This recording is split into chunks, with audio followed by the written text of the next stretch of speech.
বন্ধুরা take experiment চ্যানেলে আপনাদের স্বাগতম। তো বন্ধুরা, আজকে আমরা 220 ভোল্ট এসি ভোল্ট থেকে 3 যে এলইডিগুলি হয় সেগুলো করে ডিরেক্টলি জ্বালানোর চেষ্টা করব এবং বিভিন্ন রকমের সার্কিট ইউজ করব যাতে আপনাদের নলেজ ইনক্রিজ হয়।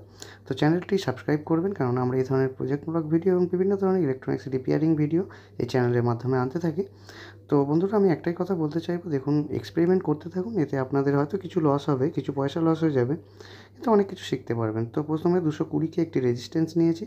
তো এগুলির কোনো ফিক্স ব্যাপার নেই, আপনি রেজিস্ট্যান্সের মান কমিয়ে বাড়িয়ে ইউজ করতেই পারেন, এতে আপনার কিন্তু নলেজ ইনক্রিজ হবে।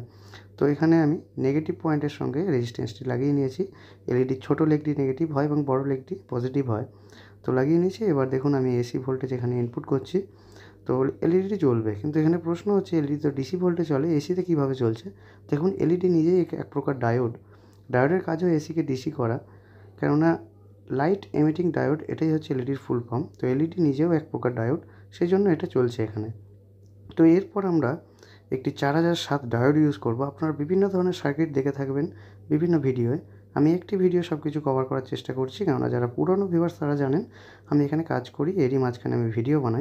সিলভার পয়েন্টটি এলইডির পজিটিভ পয়েন্টের সঙ্গে যুক্ত থাকবে। দেখতে পাচ্ছেন ডায়োডের যে দাগ মতো অংশটি থাকে সেটি এলইডির পজিটিভ লেগটির সঙ্গে যুক্ত করা থাকবে এবং একদিক থেকে আমি এসি সাপ্লাই দিয়ে দিয়েছি। এবার দেখুন এলইডি জ্বলছে, কিন্তু এখানে কিন্তু ফ্লিকারিং অনেক কম হবে, যেহেতু আমি অনেকটা ডিসি করে দিয়েছি এসি কারেন্টটিকে। দেখুন, রেজিস্ট্যান্সের মাধ্যমে ভোল্টেজটা ড্রপ হচ্ছে, আর ডায়োড কী করছে, এসি ভোল্টেজকে ডিসিতে ট্রান্সফার করে দিচ্ছে, যার জন্য দেখুন এলইডিতে কিন্তু ফ্লিকারিং অনেক কম। এবার আমরা একটি আরজিবি এলইডি চালানোর চেষ্টা করব। এটির সার্কিটটা একটু অন্য হবে। যদি আপনি এইভাবে আরজিবি এলইডিকে চালাতে চান সেটা কিন্তু চলবে, কিন্তু যে কোনো একটি কালার হয়তো জ্বলবে, সব রকম কালার যেভাবে চলে সেভাবে চলবে না। এখানে 250 ভোল্ট 10 ইউএফের একটি ক্যাপাসিটার নিয়েছি এবং দেখতে পাচ্ছেন 220 রেজিস্ট্যান্স দুটো ইউজ করেছি, যাতে 110 হয়, মানে আপনারা 100 ইউজ করতে পারেন। রেজিস্ট্যান্স এবং ক্যাপাসিটারের মান বাড়িয়ে কিন্তু আপনি এক্সপেরিমেন্ট করতেই পারেন, এতে আপনার নলেজ ইনক্রিজ হবে। তো দেখুন, ডায়োডের যে সাদা দাগটি থাকে সেটি আমি ক্যাপাসিটারের পজিটিভ পয়েন্টের সঙ্গে যুক্ত করেছি, যেমনটা এর আগের সার্কিটটিতে আমি বললাম। তো সিলভার দাগটি ক্যাপাসিটারের পজিটিভে যুক্ত আছে এবং সেখান থেকেই 100 মানে 100 রেজিস্ট্যান্সটি আমি বার করে নিয়েছি, দিয়ে এলইডির যে পজিটিভ পিন সেখানে দিয়ে দিয়েছি, আর এলইডির নেগেটিভ পিনটি সরাসরি ক্যাপাসিটারের নেগেটিভের সঙ্গে যুক্ত করা আছে। আশা করি ব্যাপারটা বুঝতে পারছেন, এমনও কিছু শক্ত নয় এটা। এবার ইনপুট কোথায় দেবো? ইনপুট একটি দেবো ডায়োডের পিছনে, মানে ডায়োডের সঙ্গে একটি ইনপুটের তার যুক্ত হবে আর একটি ক্যাপাসিটারের নেগেটিভে ডিরেক্টলি থাকবে। তো এসির কোনো দিক হয় না, আপনারা উল্টে নিলেও কোনো অসুবিধা হবে না। আমি এখানে প্লাগিং করছি, এরপর দেখে নিন।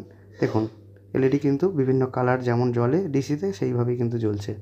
আপনারা এখানে রেজিস্ট্যান্সের মান কমা বা বাড়া করে বিভিন্ন ধরনের এক্সপেরিমেন্ট করতেই পারেন। এতে 1 টাকা 2 টাকা লস হবে, কিন্তু আপনারা নলেজ অনেক কিছু পাবেন।